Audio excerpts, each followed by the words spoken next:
Welcome back to Taste the Word with Julia.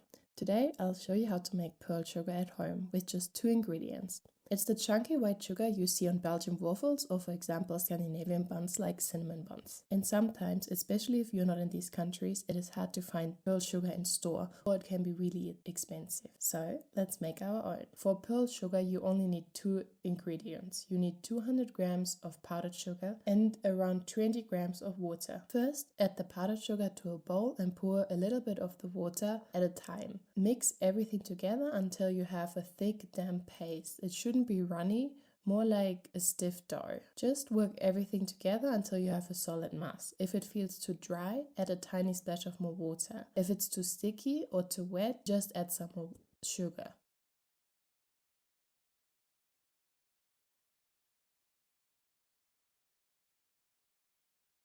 Once you have a stiff dough, grab a coarse grater and grate the paste straight onto a sheet of baking paper. As well, if you don't want to use a grater or you don't have one, just tear it into small chunks with your fingers. If you enjoy little baking projects from around the world, subscribe to Taste the Word with Julia for new recipes every week. Try to spread the pieces as fast as possible so it takes less time for them to dry. Then leave them to air dry at room temperature for about 8 to 24 hours. This totally depends where you are. If you're somewhere where it's really hot and dry, it obviously will dry way quicker. They are done when they feel hard and crunchy. After they are rock hard, you can store them in an airtight jar.